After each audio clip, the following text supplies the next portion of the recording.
I had to ask, what was today, what did you learn about my team when you watched this game? Oh, this is great when I ask you guys questions because you really don't know the game. So I'm going to ask you again. What did you learn about my team? What's that? You need Nick. Come on now. We have 1 out of 100. It's really good. It's a good percentage. You need Nick. And what happens is he gets in foul trouble on dumb fouls. You can't do that to us. We need you on the court. He is in unbelievable condition. The difference in the second half. And now I got to tell you, this is what's great about a player-driven team. What did we do at the end that you said, wow, that's pretty good stuff? Did anybody watch the game, by the way? The lob. We were going to run a play, and Emmanuel said, let me set the back screen, put the other guy down. Player-driven team. I said, all right, let's do it. So when we got the first lob, did you see him point to me? And you thought it was me that did it, like, great job, coach. No, he was pointing. I told you. And then we ran it 3 times. And dunk. That was Emmanuel quickly. That was not me. And that's where I want this to go. Why do you think I didn't go crazy in the first half? And I didn't in the locker room either. It's their team. It's your team. You want to lose? Go ahead. It's your team. I'm fine. It's your team. If you play harder and put it on them a little bit and make them make tough plays, you'll get back in it, you'll be fine. If you choose not to, now one of the assistants went crazy, but I didn't. And again, it's this is a hard game. Now, I knew they'd make shots. They understand their last 3 games. They didn't. I said it. They would make shots today, and they did in that first half, and even some in the second half. Made threes, and Jerry did a great job of having them play in a way that affected us. But they played harder than we played in the first half. So you're losing the half. Second half, I thought we competed pretty good. Stay with Daryl. To follow up, is there any significance? You said Emmanuel wanted to set the back screen. A lot earlier in the season, Emmanuel came to you and said, let me take the last shot. Is there a difference there in the growth? Well, let me just say this. We put him in, we played through him and Nick. And then what was happening is they kind of leave Tyrese and he makes plays, but no, I want them to understand this is their team. If they have any suggestions, bring it. Because if it's their suggestion, I'm not saying no. We'll go with it. Like, let's go. You all agree? All right, let's go. Make it happen. The press, they liked it. I said, how'd you like it? We worked on it a little bit. Now we got to get better at it. They liked it. Just changed up the game a little bit. Questions? John up front. Alex, John up front. Now, for a team that has older guys than you normally do, is it more or less surprising that it seems to play to the level of competition both ways, good and bad sometimes? Well, they're not a bad team. I'm telling you what happened. If you watched all their tapes, one thing happened. They missed a ton of threes.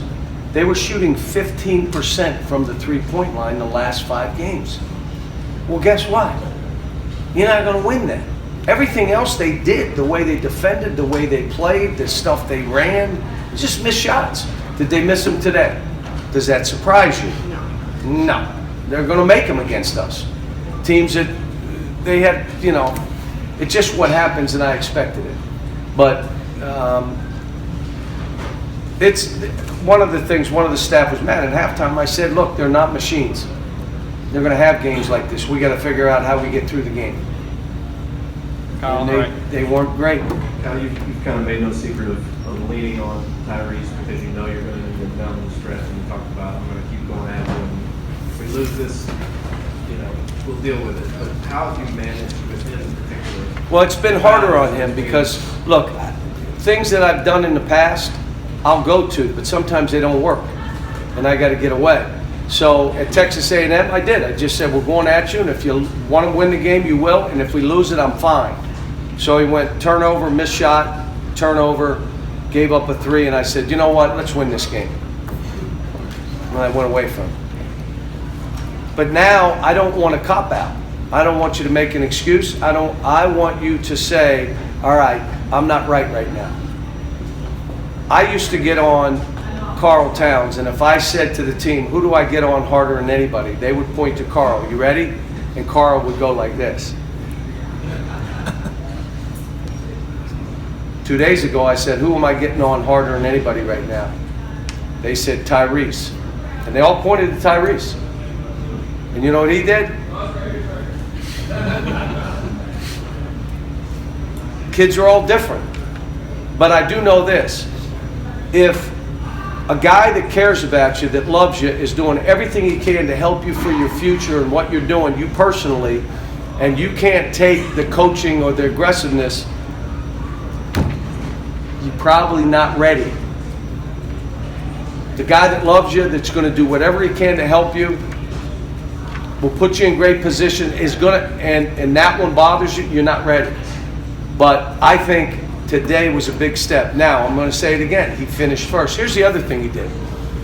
So all season in practice, when I put him against Ashton, Ashton will demoralize you. He will demoralize you. Like, he'll go and play so hard that you just want to stop. Let me go. I got a hamstring. 2 days ago, he went right at Ashton. Defensively, went into his grill and scored on him and did stuff. And I'm like, where has this been? Why have you settled for less than this if this who you can be? I'm going to tell you why. It's really hard. It's really hard. It's much easier to finish in the middle of the pack, let a guy dominate you and think it's okay. He's learning. He's young. He's a young kid. You know, and the biggest thing, like I said, I love him to death. I think he's good right now, but I think he's not even touched where he's going to be in another month. If he stays on this path and accepts where he is, that it's because of him, no one else. And I think he does. John, back around Christmas or before, you said, I got to figure this team out. Talking about the ownership element, is this team where you thought it would be right now? Or is it ahead of schedule, behind? Well, the only thing I would tell you that the officials that threw me out at Arkansas, I need to kiss them on the lips because they did us a huge favor where we became empowered and it became a team driven by players instead of me and them looking for, they're down at half and they come in at halftime looking for me to give them a bailout. No, I'm like, hey guys, you didn't play hard. Nothing else. If you want to win, you're going to talk to each other. So, but having a team empowered this early here at Kentucky is unusual. It is unusual. Now, people are acting like, well, you got all these veterans. A sophomore here is like a grad student somewhere else. So now we got all these veteran guys, and they're playing pretty good. Biggest thing I have is I play with 3 point guards. I got 3 point guards on the court at any time. And they're kind of big, and they guard, and they can score, and they can interchange. I mean, it's an advantage. But what did you learn about the game today? Nick, you guys learn. Very coachable. Jerry, we'll see where we're at. John, Ashton's been turning the ball over lately. What do you see there? He just gets sloppy. I mean, make the easiest play you can make. He had 4 at halftime. I don't know what he ended up with. And he had 1 in the second half. Yeah, he had 4 in the first half, which were, what are you doing?